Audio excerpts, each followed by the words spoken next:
Untuk kegiatan pada 15 Oktober 2022 ini, kami mengusung tema Bali Kasunda, dan ini berbasis pada sebetulnya pengalaman pertautan dua sahabat antara Pangeran Jatikusuma ayahanda kami dengan Inyo Manuarte, seorang seniman dan budayawan pematung. Beliau memberikan tali kasih pada ulang tahun ayahanda kami berupa patung maung lodaya atau macan.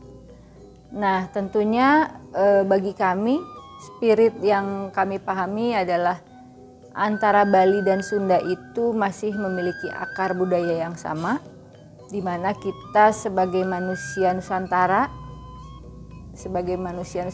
yang memiliki karakter bangsa, jiwa bangsa Pancasila, dan pemahaman Sunda atau Bali bukan pada etnis tetapi pada filosofi.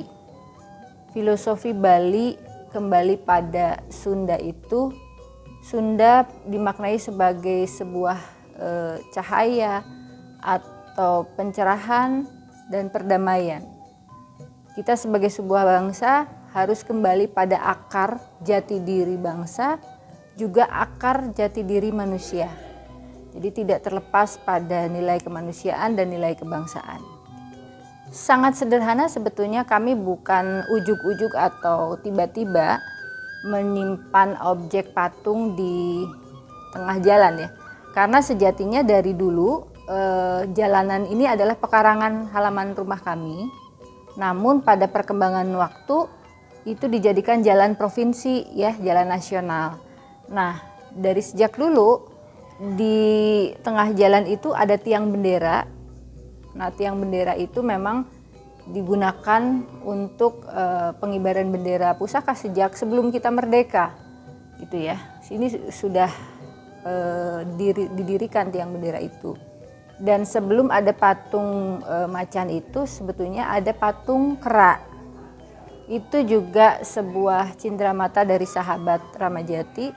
Namun karena berkembangnya waktu dan mungkin Ramajati melihat ingin ada spirit yang lebih bermakna dibanding dengan karakter kera, dan kebetulan Pak Nyo Manuarte menghadiahkan gitu ya. Tadi kita melihat dan menyimak mendengar bahwa Pak Nyo Manuarte tidak semata-mata memberikan tanda karakter macan, tapi beliau juga melihat sebuah prinsip nilai yang teguh dipegang teguh oleh komunitas dan terutama Ramajati Kusuma sebagai pribadi yang masih mewarisi nilai-nilai tuntunan leluhur Sunda.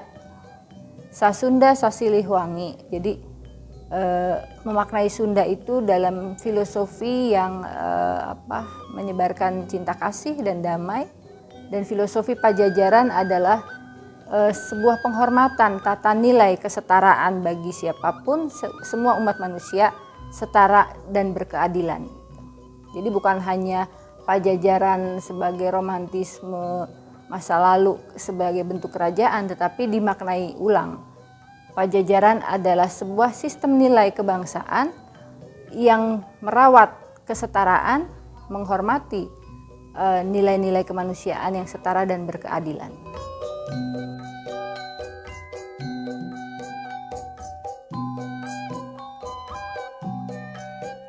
Buat saya kalau pulang ke Cigugur itu adalah pulang untuk belajar kembali tentang kebudayaan saya sebagai orang Sunda juga sebagai orang Indonesia, karena di sini kan deklaratornya Aliansi Nasional Bhinneka Tunggal Ika, juga anggota ICRP sejak lama gitu. Jadi buat saya Ramajati itu adalah sosok guru, sosok ayah bangsa gitu ya, bapak bangsa, dan juga pastinya beliau itu seorang negarawan ya. Dan yang paling seneng saya sebetulnya dengan masyarakatnya juga gitu, karena di sini bukan hanya belajar toleransi, tapi di Cigugur itu kita belajar tentang solidaritas, gotong royong, di mana itu bagian inti dari ideologi Pancasila yang kita anut sebagai sebuah bangsa. Itu aja sih, jadi selalu seperti mudik kebudayaan begitu ya. Makasih.